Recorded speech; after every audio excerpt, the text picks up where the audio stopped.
হঠাৎ আপনাকে এক ডাক্তার রিপোর্ট দিয়ে বলল আপনি মাত্র 30 দিন বাঁচবেন, আপনার ক্যান্সার হয়েছে, এখন আপনার শেষ স্টেজ যাচ্ছে।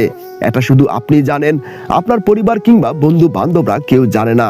এখন এই রিপোর্ট পাওয়ার পরে আপনি বাসায় গেলেন। প্রতিদিনের মতো আজকেও আপনার বাবা আপনাকে বকাবকি শুরু করলো, তোকে দিয়ে কিচ্ছু হবে না, সারাদিন কোথায় থাকিস, তুই অগাধের ছেলে, ইত্যাদি ইত্যাদি। এই মধ্যবিত্ত বাবার যেমন হয় আর কি।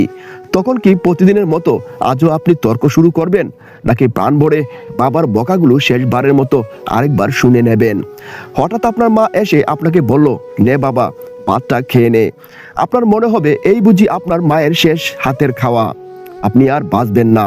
আপনি পরম তৃপ্তি নিয়ে খাবেন এবং আপনার কাছে মনে হবে এটা আপনার শ্রেষ্ঠ খাবার, যদিও ডাল ভাত হোক না কেন।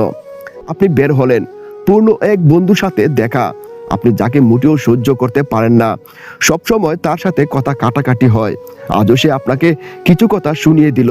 আচ্ছা, এখন আপনি কি করবেন? তার সাথে তর্ক শুরু করবেন? মোটেও না। আপনি হয়তো তাকে জড়িয়ে ধরবেন আর বলবেন, দোষ, ভালো থাকিস। আচ্ছা, আপনি জানেন আমরা এখন মৃত্যুর কথা ভাবতেই চাই না, এ থেকে আমরা পালিয়ে বেড়াতে চাই। কিন্তু যদি আপনি ভাবেন যে আজই আপনার শেষ দিন, তাহলে দেখবেন সবকিছুই আপনার কাছে ভালো লাগছে। তাই ইগো ছেড়ে দিন, ইনশাল্লাহ আপনার মন ভালো হয়ে যাবে।